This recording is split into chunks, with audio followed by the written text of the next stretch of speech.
Welcome back, everybody. The Women of Aerospace Industry Association of Michigan are on a mission to get more kids excited about science technology.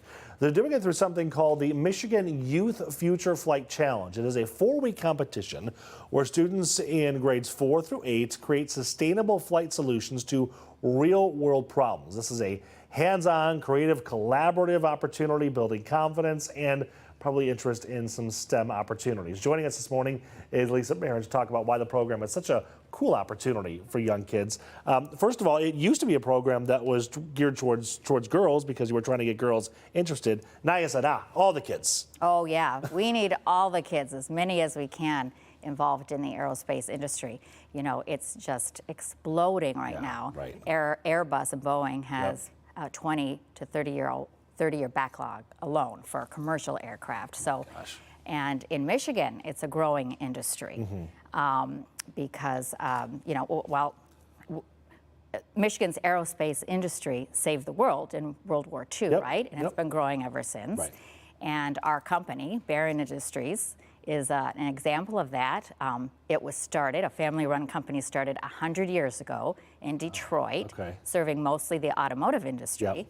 But, and it was part of building the bombers in World War II and then continued to grow in aerospace. And now we're heavily, 100 years later, heavily involved in the aerospace industry, making parts for everything from satellites to rockets to drones and, you know, what a cool field to be in right now. It must be so incredibly fun.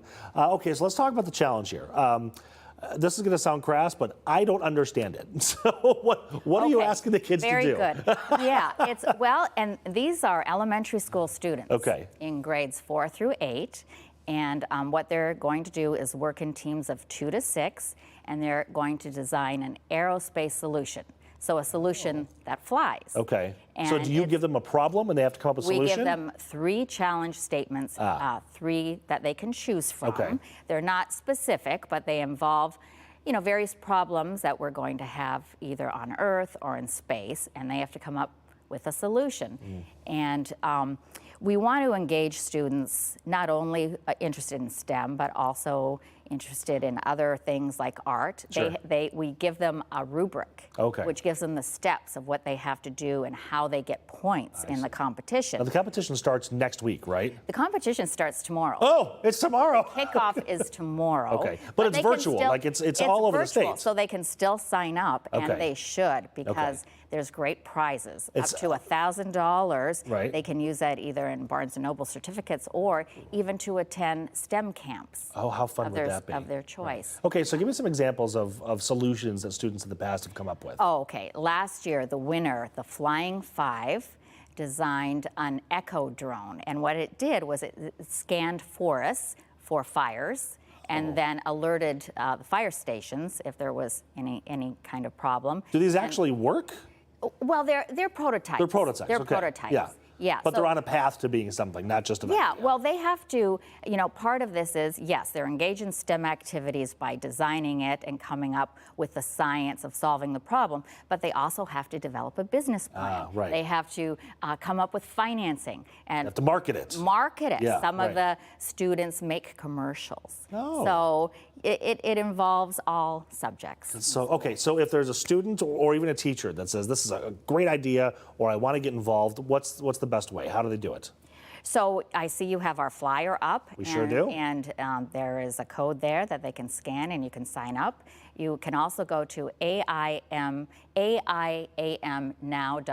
Okay. So this, like you said, Nick, this is sponsored by the Women of the Aerospace Industry Association of Michigan, or WAM. Okay. And that is, and our mission is to obviously advocate for aerospace education and career pathways. Right.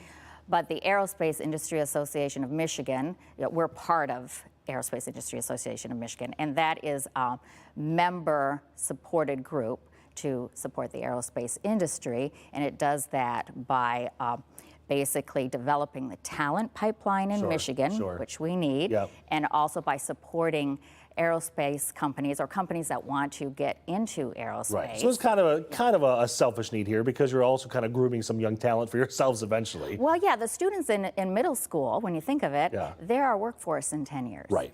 In 10 oh my gosh. There's, Right. there's 900 companies in Michigan alone connected to the global aerospace industry, employing 40,000 people. We are And almost out of time, but I wanted to ask you one more thing because one of the key parts of this is that they get mentors. They get to work with some actual people in the industry, which is huge. That is key, yes. They'll be assigned mentors who they have to contact. They'll get points for contacting them, and it's very professional. And the mentors can even bring them into their workplace, into manufacturing facilities, and, let them see firsthand how the stuff is made that go into aircraft or other aerospace. What a great opportunity and a great challenge. And you can win $1,000 at Barnes & Noble. So it's awesome. Yeah. Lisa, thank you so much for your time today. Thank you for coming in. Have a great weekend, all right?